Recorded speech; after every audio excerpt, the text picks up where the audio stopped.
Hello मेरे प्यारे बच्चों, आपका हमारे इस क्लास 12th की केमिस्ट्री क्लास में बहुत बहुत स्वागत है। उम्मीद करता हूँ आप लोग अपनी तैयारी जो है अच्छे से कर रहे होंगे।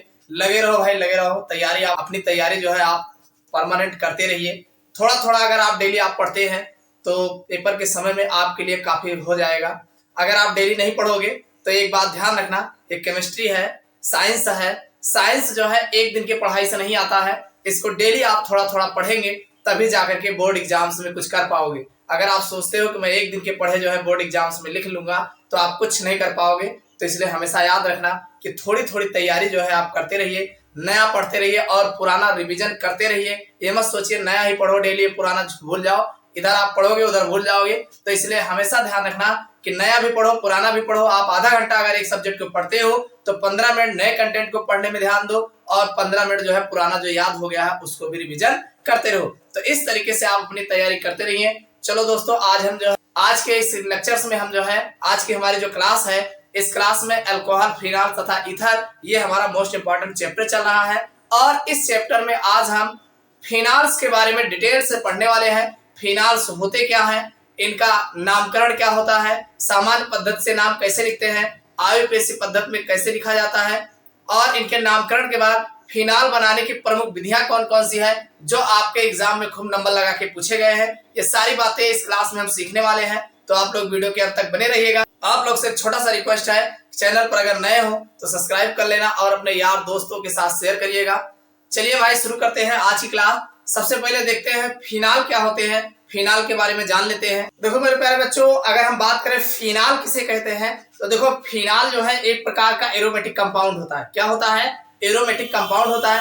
अब अगर आपके मन में सवाल आता है कि भाई एरोमेटिक कंपाउंड क्या होते हैं, तो सीधी सी बात है, आपने बेंजीन का नाम सुना होगा। बेंजीन का फार्मूला होता है C6H6 होता है। तो कुल मिला के बेंजीन जो होता है एक एरोमेटिक कंपाउंड होता है। आपके मन में यह बात रहनी चाहिए कि बेंजीन जो हमारा होता है वो एरोमेटिक कंपाउंड होता है। बेंजीन का फार्मूला आपको ठीक से पता है। इसका स्ट्रक्चर जो बनाया जाता है, ये जो है बेंजीन का स्ट्रक्चर होता है। ये इसका C6H6 ये बेंजीन का फार्मूला है और इसका स्ट्रक्चर इस टाइप से आपको देखने को मिलेगा। तो अब ये एरोमेटिक कंपाउंड है। तो अगर आप बात फिनॉल की करते हो तो फिनॉल कौन है? एक एरोमेटिक कंपाउंड है। और एक चीज ध्यान रखना, जितने भी एरोमेटिक कंपाउंड की खोज हुई है सब के सब बेंजीन से ही रिलेटेड होगा, यानी बेंजीन से ही बना होगा। अरे बेंजीन क्या है? बेंजीन एक एरोमेटिक कंपाउंड है। तो जो भी एरोमेटिक कंपाउंड होगा वो बेंजीन से ही बना होगा। तो ऐसे यहाँ पे अगर आप फिनॉल की बात कर रहे हो तो फिनॉल जो होता है एक एरोमेटिक यौगिक होता है जिसमें OH समूह, कौन सा समूह? हाइड्रोक्सिल समूह। ये OH है, OH हाइड्रोक्सिल समूह है। ये सीधे जो है बेंजीन के नाभिक से जुड़ा होता है। किससे जुड़ा होता है? बेंजीन के नाभिक। देखो ये बेंजीन है और बेंजीन का नाभिक है और इससे जो है OH समूह जो है सीधे जुड़ा होता है। फिनॉल जो है एक एरोमेटिक कंपाउंड है जिसमें जो है OH समूह बेंजीन नाभिक से जुड़ा होता है, फिनॉल कहलाता है। समझ में आई कि नहीं भाई? फिनॉल जो है वह एरोमेटिक कंपाउंड होता है जिसमें OH समूह हाइड्रोक्सी समूह बेंजीन नाभिक से सीधे जुड़ा हुआ होता है, फिनॉल कहलाता है। अब ये OH समूह की संख्या के आधार पर, यानी OH कितना है, तो भाई एक OH लगा है कि 2 OH लगा है कि 3 OH लगा है, तो OH समूह की संख्या के आधार पर फिनॉल कई प्रकार के हो सकते हैं। तो देखो सबसे पहला जो आपको देखने को मिलेगा, पहला प्रकार आपको जो देखने को मिलेगा मोनोहाइड्रिक फिनॉल। तो मोनोहाइड्रिक, मोनो मतलब एक, हाइड्रिक मतलब OH, यानी ऐसा फिनॉल जिसमें एक हाइड्रोक्सी समूह लगा हो तो उसे हम मोनोहाइड्रिक फिनॉल बोलेंगे। जैसे हमारे पास सामने जो लिखा गया है ये मोनोहाइड्रिक फिनॉल का एग्जाम्पल है। आप बता सकते हैं कि मोनोहाइड्रिक फिनॉल वे फिनॉल होते हैं जिसके बेंजीन नाभिक में केवल एक OH समूह जो है सीधे जो है नाभिक से अटैच होता है। मोनोहाइड्रिक फिनॉल को ही सरलतम फिनॉल कहा जाता है। क्या कहा जाता है? सरलतम फिनॉल जो है बोला जाता है। यही आपका मोनोहाइड्रिक फिनॉल या इसी को जो है सरलतम फिनॉल बोलते हैं। इसके बाद फिर आपको डाइहाइड्रिक फिनॉल देखने को मिलेगा। अब ये डाइहाइड्रिक फिनॉल क्या होते हैं? ऐसे फिनॉल जिसमें जो है बेंजीन नाभिक से 2 OH समूह जुड़े हो तो उसे हम डाइहाइड्रिक फिनॉल कहते हैं। अब इसमें कौन कौन आएंगे? देखो सीधी सी बात है, जैसे ये हमारा बेंजीन नाभिक है तो अब इस बेंजीन नाभिक से एक OH यहाँ जुड़ा हो और दूसरा OH यहाँ जुड़ा हो तो ये हमारा डाइहाइड्रिक फिनॉल कहलाएगा। इसका नाम जो होगा बेंजीन देखो 1 2 नंबरिंग करोगे तो 1,2 डाई ऑल।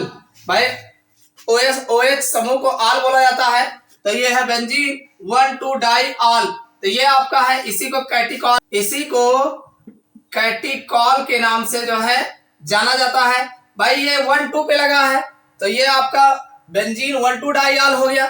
इसी तरीके से कोई जरूरी नहीं, ये ऐसा भी हो सकता है भाई डाइहाइड्रिक एल्कोहल फिनाल में ये OH यहां लग सकता है, ये OH यहां भी लग सकता है, तो इसका नाम जो होगा बेंजीन 1 भाई 1 2 3 4 1,4 डाइऑल। ये आपका जो है भाई दूसरा हो गया। इसी तरीके से इसी को आप ऐसे लिख सकते हो भाई, यही फिनाल आपका OH जो है यहां पे लग सकता है, तो 1 2 3 तो इसका नाम होगा बेंजीन 1,3 डाइऑल। तो इस तरीके से यानी डाइहाइड्रिक फिनाल जो है आपको ऐसे भी देखने को मिलेगा, ऐसा भी देखने को मिल सकता है और इस तरीके से भी देखने को मिल सकता है। अगला जो होगा ट्राइहाइड्रिक फिनाल होगा। देखो बच्चों, ट्राइहाइड्रिक फिनाल जो होगा, जाहिर सी बात 3 OH समूह जो है बेंजीन नाभिक से जो है जुड़े होंगे, तो उसे हम ट्राइहाइड्रिक फिनाल बोलेंगे। जैसे अगर देखा जाए ट्राइहाइड्रिक फिनाल में, तो सीधी सी बात है, ये हमारा बेंजीन नाभिक होगा, एक OH यहाँ लगा होगा और दूसरा OH यहाँ लगा होगा और तीसरा OH यहाँ लगा होगा, तो इसका नाम होगा बेंजीन। नंबरिंग करोगे 1 2 3 4 5 तो यह आपका 1,3,5 ट्राइऑल। तो इसका नाम जो होगा बेंजीन 1,3,5 ट्राइऑल होगा। एक तो ऐसा हो सकता है और दूसरा आपको यही जो है इस तरीके से भी देखने को मिल सकता है भाई, एक OH यहाँ लगा होगा, एक OH यहाँ लगा होगा और दूसरा OH यहाँ भी लगा हो सकता है, तो इसका नाम होगा 1 2 3 4 पहले नंबरिंग कर लीजिए, तो इसका नाम होगा बेंजीन 1,2,4 ट्राइऑल जो है इसका नाम होगा। इसी तरीके से भाई यही स्ट्रक्चर आपको इस तरीके से भी देखने को मिल सकता है, एक OH यहाँ लगा हो, एक OH यहाँ लगा हो और एक OH यहाँ लगा हो। इसकी नंबरिंग करोगे 1 2 3 तो ये हो जाएगा बेंजीन 1,2,3 ट्राइऑल। ये जो है आपका ट्राइहाइड्रिक एल्कोहल में 3 तरीके से आपको देखने को मिलेगा। तो ये सब जो है फिनाल के हाइड्रोक्सिल समूह की संख्या के आधार पर जो है इसको अलग अलग भागों में विभाजित किया गया है। समझ में आ गया होगा फिनाल क्या होते हैं और ये कितने प्रकार के होते हैं। अब हम बात करेंगे फिनालों का नामकरण कैसे किया जाता है। देखो बच्चों, अगर हम बात करें फिनाल का नामकरण कैसे किया जाता है, तो फिनाल का नामकरण 2 तरीके से होता है। एक तो सामान्य पद्धति द्वारा होता है और दूसरा आयुपेशी नामकरण द्वारा होता है। तो सबसे पहले सामान्य पद्धति में देख लेते हैं कि फिनालों का नामकरण कैसे किया जाता है। तो देखो, सामान्य पद्धति में जो फिनाल का नामकरण किया जाता है, फिनाल लगा करके जो है होता है, यानी लास्ट में फिनाल जोड़ दिया जाता है। कैसे किया जाता है, देखो सबसे पहला स्ट्रक्चर हमारा है, देखो ये बेंजीन रिंग पर एक OH लगा है, तो इसका नाम जो है फिनाल लिखा ही जाता है। ये तो आप जान ही रहे हो, इसको तो भूलोगे नहीं। इसी तरीके से मान लीजिए आपके पास दूसरा स्ट्रक्चर हो, यहाँ OH हो और यहाँ पर Br लगा हो, तो इसका नाम कैसे लिखोगे। तो देखो, एक तो ये जो Br लगा है ये आर्थो पोजीशन होती है। अब ये आर्थो मेटा पैरा क्या होते हैं इसको भी जान लो। देखो, जो टॉप का पॉइंट होता है, इसके बगल वाला जो पोजीशन होता है वो आर्थो होता है, सामने वाला पोजीशन जो होता है पारा होता है और यहाँ वाला पोजीशन जो होता है वो मेटा होता है। तो इसको आप लिख सकते हैं आर्थो ब्रोमो। अरे ये कौन है, Br है, तो Br को ब्रोमो बोला जाता है। ये आर्थो पे लगा है तो आर्थो ब्रोमो और फिर जो है फिनाल जो है लिखा जाएगा, यानी आर्थो ब्रोमो फिनाल। ये इसका सामान्य पद्धति में नामकरण है। इसी तरीके से मान लीजिए आपके पास कोई दूसरा स्ट्रक्चर लगा हो, जैसे यहाँ OH है, यहाँ पर NO2 समूह लगा हो, तो ये मेटा पोजीशन पे लगा है, तो इसका नाम होगा मेटा नाइट्रो। ये क्या है, NO2 समूह है, तो NO2 को नाइट्रो समूह बोला जाता है। और किस पर लगा है, ये फिनाल पे लगा है, तो इसका नाम होगा मेटा नाइट्रो फिनाल। समझ में आ गई बात कि नहीं। अरे आर्थो पे लगा था तो आर्थो लिखे, O लिखे, और मेटा पे लगा है तो M लिखेंगे। समझ में आई बात कि नहीं। इसी तरीके से अगला स्ट्रक्चर है, मान लीजिए हमारे पास यहाँ OH लगा हो और यहाँ पर NH2 समूह लगा हो, एमीन समूह लगा हो, तब इसका नामकरण कैसे लिखोगे? तो देखो ये NH2 समूह पैरा पोजीशन पे लगा है, तो पैरा, इसको आप लिखेंगे पैरा एमिनो। भाई ये एमिनो समूह है, एमिनो NH2 एमिनो समूह है, पैरा एमिनो। और उसके बाद फिनाल जो है, क्योंकि एमिनो समूह कहाँ लगा है?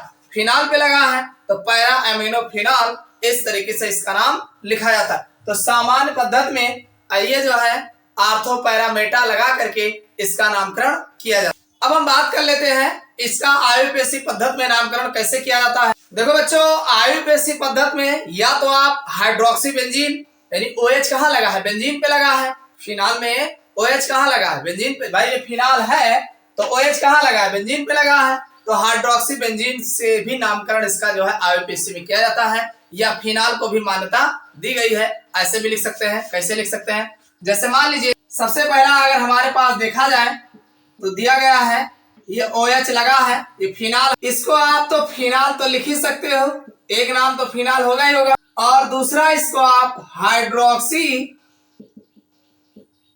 बेंजीन, हाइड्रोक्सी बेंजीन भी लिख सकते हैं। यानी आयुर्वेदी नेम एक तो फिनाल को भी मान्यता दे दी गई है और दूसरा हाइड्रोक्सी बेंजीन भी लिखा जा सकता है। दूसरा स्ट्रक्चर हमारे पास, जैसे मान लीजिए यहाँ पे OH लगा ही लगा था, यहाँ आर्थो पोजीशन पे मेथिल समूह लगा, तब इसका नामकरण कैसे लिखोगे? भाई 1 2, तो ये हो जाएगा 2 मेथिल, एक तो 2 मेथिल हो जाएगा और दूसरा कहाँ लगा है? फिनाल पे, एक नाम तो ये लिखा ही जाएगा। और दूसरा जो इसको आप लिख सकते 2 methyl hydroxy, 2 methyl hydroxy benzene. भाई हाइड्रोक्सी बेंजीन, भाई इसका दूसरा नाम जो लिखा जाएगा 2 मेथिल हाइड्रोक्सी बेंजीन। दूसरे में मेथिल लगा है, हाइड्रोक्सी लगा है, ये सब कहाँ लगा है? बेंजीन पे, तो इसका नाम होगा 2 मेथिल हाइड्रोक्सी बेंजीन। अगला स्ट्रक्चर है हमारे पास, मान लीजिए इसी को आप इस तरीके से लिखा हो, यहाँ पे OH लगा हो और यहाँ पर CH3 लगा हो, तब इसका नामकरण कैसे लिखो? एक तो आप लिख सकते हैं 1 2 3, भाई 3 मेथिल फिनाल भी लिख सकते हो, ये भी लिखा जा सकता है। और दूसरे तरीके से जो आप लिख सकते हैं 3 मेथिल, ये दूसरा तरीका है 3 मेथिल, उसके बाद हाइड्रोक्सी, और कहाँ लगा है ये सब? बेंजीन पे लगा है, तो 3 मेथिल हाइड्रोक्सी बेंजीन भी लिखा जा सकता है। समझ में आई बात कि नहीं? इसी तरीके से हमारे पास जो है, मान लीजिए दूसरा स्ट्रक्चर लगा हो कुछ इस टाइप का, यहाँ OH हो, एक Br यहाँ लगा हो, एक Br यहाँ लगा हो और एक Br यहाँ लगा हो, तो इसका नामकरण कैसे लिखो? भाई नंबरिंग करोगे तो इस तरीके से नंबरिंग हो जाएगा। तो नंबरिंग में आपका एक नाम ऐसे लिखा जाए 2, 4, 6 ट्राई ब्रोमो फिनाल। भाई एक नाम तो आप लिख सकते हैं 2, 4, 6 ट्राई ब्रोमो फिनाल, एक तो ऐसे लिख सकते हो। और दूसरा नामकरण जो आप लिख सकते हैं, भाई दूसरा नामकरण आप इसका लिख सकते हैं 2, 4, 6 try bromo hydroxy benzene, 2, 4, 6 try bromo hydroxy benzene भी आप लिख सकते हैं। समझ में आई बात कि नहीं? तो उम्मीद करता हूं आपको समझ में आ गया होगा कि जो फिनाल्स होते हैं इनका नामकरण जो है कैसे लिखा जाता है। तो नामकरण जो है आप इस तरीके से जो है लिख सकते हो। ऐसे बहुत सारे कंपाउंड्स आपके बुक में दिए गए हैं, आप देख करके जो है आप प्रैक्टिस कर लीजिएगा। वैसे इतना ज्यादा आपको आवश्यकता नहीं है, बस केवल आपके प्रोडक्ट क्या बनते हैं उन्हीं प्रोडक्ट का नामकरण आपको ध्यान देना पड़ेगा। तो चलिए अब हम बात करते हैं ये जो फिनाल्स होते हैं इनको बनाने की कौन सी ऐसी विधियां हैं, सामान्य विधि कौन सा है और प्रयोगशाला विधि क्या है, औद्योगिक विधि क्या है, इन सब के बारे में हम देखने वाले हैं। और जो आपके एग्जाम में खूब नंबर लगा के पूछे गए हैं उन्हीं पर चर्चा करने वाले हैं। देखो मेरे प्यारे बच्चों, ये जो फिनाल होते हैं तो फिनाल को कई नामों से जाना जाता है। कौन कौन से नाम है? पहली बात तो इसको जाने रहेगा, एग्जाम में फंसाने के लिए आपको पूछ सकता है। तो एक तो है फिनाल तो बोला ही जाता है, और दूसरा जो है मोनोहाइड्रोक्सी बेंजीन कहा जाता है। क्या कहा जाता है?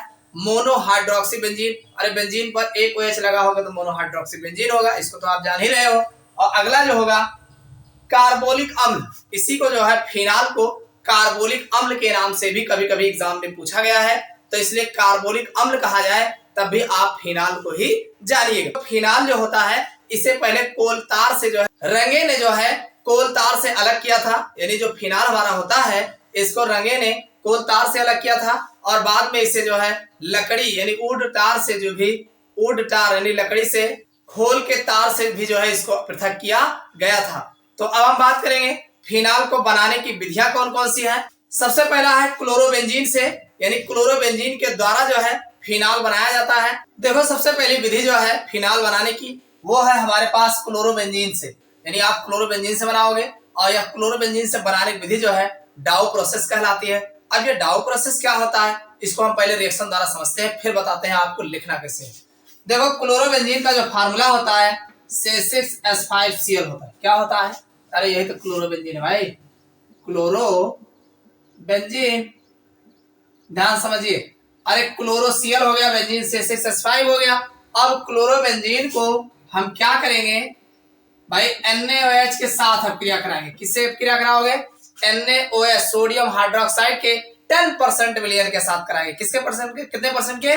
10% जलीय विलयन के साथ अब क्रिया कराते हैं। और ये जलीय होगा, नहीं सोचो एल्कोहलीय ले लो, एल्कोहलीय लोगे प्रोडक्ट चेंज हो जाएगा, ठीक है। जलीय और कब कराते हैं? 200 वायुमंडलीय दाब पर और 300 डिग्री सेल्सियस ताप पर, यानी कुल मिला के उच्च दाब व उच्च ताप पर 200 वायुमंडलीय दाब पर और 300 डिग्री सेल्सियस ताप पे जब क्रिया कराते हैं, ध्यान सुनिएगा। देखो भाई जब हम सोडियम हाइड्रोक्साइड के साथ अब क्रिया कराते हैं तो ध्यान समझिएगा भाई, अगर आप 2 पार्टिकल NaOH लिए हो, ध्यान समझिएगा भाई, 2 पार्टिकल आप NaOH लिए हो, तो 2 पार्टिकल अगर आप NaOH लिए हो तो एक तो H2O निकल जाएगा, एक क्या निकलेगा? H2O। अरे H2O बन जाएगा नहीं बन जाएगा? एक Na जो है एक Cl के साथ निकल जाएगा, NaCl बन के निकल जाएगा, बचा क्या है? ONa, तो वो ONa यहाँ पे लग जाएगा, तो आपका बन जाएगा C6H5 ONa बन जाएगा, जिसका नाम है सोडियम फिनॉक्साइड। क्या नाम है? Sodium phenoxide. यही तो आपको याद करना है, यही आपकी गलती है। आप लोग जो है कोई भी नया कंपाउंड बताया जाए तो रट डालो, सूत्र सहित उसको एकदम दिमाग में बिठा लो, तभी आप ऑर्गेनिक केमिस्ट्री कर पाओगे, नहीं रिएक्शन नहीं बना पाओगे, भूल जाओ। तो यहाँ पे ये आपका जो बना है C6H5 ONa, ये सोडियम फिनॉक्साइड है। और निकला क्या क्या है? तो ये यहाँ हमने केवल एक पार्टिकल आपको दिखाया है, रियल में 2 पार्टिकल लिया जाएगा, तो ये आपका बन जाएगा, एक तो बन जाएगा H2O, क्या निकलेगा? H2O, और दूसरा हमारा जो है NaCl निकलेगा। देखो माइनस लगा के आप लिख सकते हैं, समझ में आई बात? तो ये हमारा सोडियम फिनॉक्साइड बनेगा और इस सोडियम फिनॉक्साइड का जल अपघटन कराएंगे HOH। कब? अम्लीय माध्यम में कराओगे। कैसे कराओगे? अम्लीय माध्यम में। जब आप अम्लीय माध्यम में जल अपघटन कराओगे तो ध्यान सुनिएगा भाई, Na है यहाँ OH है, NaOH निकल जाएगा, तो ये H यहाँ पे आराम से लग जाएगा, तो हमारा ये जो बन जाएगा C6H5OH बनेगा। और यही तो फिनाल है, यही फिनाल है। समझ में आई बात कि नहीं? तो आप इसको लिखोगे कैसे? लिखना बड़ा आसान है कि जब हम क्लोरोबेंजीन की अभिक्रिया जलीय NaOH सोडियम हाइड्रोक्साइड के साथ उच्च दाब व उच्च ताप पर अभिक्रिया कराते हैं तो पहले जो है सोडियम फिनॉक्साइड बनता है। क्या बनता है? सोडियम फिनॉक्साइड बनता है, जिसका अम्लीय जल अपघटन कराने पर हमें जो है फिनाल प्राप्त होता है। समझ में आई बात कि नहीं? ये आपकी डाउ प्रोसेस कहलाती है। क्लियर हो गया होगा? अब चलो दूसरी विधि देख लेते हैं, लिख लोगे ना, कोई दिक्कत तो नहीं। अगली जो हमारी विधि है मोस्ट इंपॉर्टेंट है बेंजीन डाइजोनियम क्लोराइड द्वारा। अब हम बेंजीन डाइजोनियम क्लोराइड द्वारा जो है फिनाल का निर्माण करेंगे। बड़ा आसान है भाई, बेंजीन डाइजोनियम क्लोराइड का फार्मूला होता है C6H5N2Cl होता है, यही तो पता है कि नहीं? याद कर लो भाई, बेंजीन डाइजोनियम क्लोराइड फार्मूला नहीं याद रहेगा तो बना नहीं पाओगे, इसलिए इसको याद कर लो। एक बार याद कर लोगे हमेशा के लिए हो जाएगा। बेंजीन डाइजोनियम क्लोराइड पर हम जलभाप यानी जलवाष्प के साथ अब क्रिया कराएंगे तो हमें फिनाल प्राप्त होगा। कैसे प्राप्त होगा? देखो एक तो N2 निकल जाएगा, अरे N2 सीधे सीधे निकल जाएगा, और HOH है। क्या है ये? अरे जल का फार्मूला क्या है? HOH है ना, तो ये H जो है Cl के साथ Cl बना लेगा तो OH यहीं लग जाएगा, एक आपका Cl निकल जाएगा, तो बन जाएगा C6H5OH जो कि फिनाल है। क्या है? फिनाल। इसको कैसे बताओगे? इसको आप बताओगे कि जब हम बेंजीन डाइजेनियम क्लोराइड की जलीय विलयन को जलवाष्प के साथ अपक्रिया कराते हैं या जलभाप के साथ अपक्रिया कराते हैं तो हमें फिनाल प्राप्त होता है। समझ में आ गई बात? चलो अगली देख लेते हैं। देखो मेरे प्यारे बच्चों, अगली जो विधि है फिनाल बनाने की वो है सैलिसिलिक अम्ल द्वारा। किसके द्वारा? सैलिसिलिक अम्ल द्वारा जो है फिनाल बनाएंगे। कैसे? अब एक चीज आपको पता होना चाहिए, सैलिसिलिक अम्ल का फार्मूला क्या है। तो सैलिसिलिक अम्ल का फार्मूला याद कर लीजिए। सैलिसिलिक अम्ल का जो फार्मूला होता है ये है, यहाँ OH रहेगा और यहाँ पे COOH रहेगा और सैलिसिलिक अम्ल की अपक्रिया जो है NaOH के साथ कराएंगे। भाई NaOH के साथ कराएंगे, CaO की उपस्थिति में गर्म करेंगे सोडा लाइम, यानी सैलिसिलिक अम्ल की अपक्रिया जो है ये सैलिसिलिक एसिड है। सैलिसिलिक अम्ल की अपक्रिया जो है हम सोडा लाइम की उपस्थिति में कराते हैं। सोडा लाइम CaO की उपस्थिति में NaOH के साथ गर्म करते हैं। ठीक, तो आपका देखिए NaOH है भाई, Na2 है ना, तो एक तो बन जाएगा Na2 और CO2 यहाँ है, एक को यहाँ लगा लेना, CO3 बन जाएगा, Na2CO3, एक H यहाँ बचा है। और ध्यान सुनिए भाई, OH है ना, दो पार्टिकल आगे लिए हो तो OH होगा और एक O तो आपने इनको दे ही दिया ऑलरेडी, किसको? CO2 को, तो ये आपका CO3 बन गया। H2O यहाँ बचा है, एक H जो है यहाँ पे बचा है, तो ये H2O निकल जाएगा भाई, दो H रहेगा तो एक H2O निकल जाएगा और ये H यहीं बैठ जाएगा, तो आपका ऑलरेडी फिनाल बना तैयार है। एक तो निकल जाएगा Na2CO3 और दूसरा H2O और ये आपका बन जाएगा सीधा सीधा फिनाल। ये आपका OH, यही तो आपका फिनाल है। नहीं समझ में आया? समझ में नहीं आया? चलो देख लो, फिर से देखो ये दो पार्टिकल NaOH लिया है। क्या लिया है? NaOH जो है आपने दो पार्टिकल लिया है। ठीक, तो एक इतना आप निकाल लीजिए, Na2 और CO2 ऑलरेडी है, एक कोई और है, Na2CO3 बन जाएगा और ये आपका एक H2O बन जाएगा। Na2CO3 और H2O निकल गया, एक H यहाँ लग जाएगा भाई, जहां से सब निकाल लोगे तो वहां हाइड्रोजन को बैलेंस करोगे ना, कार्बन को बैलेंस करने के लिए एक हाइड्रोजन ये यहाँ वाला यहाँ एडजस्ट हो जाएगा, आराम से फिनाल बना तैयार है। इसको अगर लिखना कैसे है? लिखना बड़ा आसान है, आप लिख सकते हो कि जब हम सैलिसिलिक अम्ल को सोडा लाइम की उपस्थिति में जो है गर्म करते हैं तो हमें फिनाल प्राप्त होता है। समझ में आ गई बात? तो अब हम जो है, ये तो प्रयोगशाला विधि थी जो मोस्ट इंपॉर्टेंट थी, अब हम इसके औद्योगिक विधियों के बारे में चर्चा कर लेते हैं जो खूब पूछे गए हैं। देखो मेरे प्यारे बच्चों, सबसे पहले अगर औद्योगिक विधि में देखा जाए तो जो खूब नंबर लगा के आपके एग्जाम में पूछा गया है कि क्यूमीन के ऑक्सीकरण से, क्यूमीन द्वारा जो है फिनाल का निर्माण कीजिए। तो क्यूमीन का ऑक्सीकरण के पश्चात जो है फिर इसका हम अम्लीय जल अपघटन कराते हैं तो हमें फिनाल प्राप्त होता है। सबसे पहले आपको क्यूमीन का फार्मूला याद होना चाहिए। अब यह क्यूमीन होता क्या है तो इसको भी जान लो।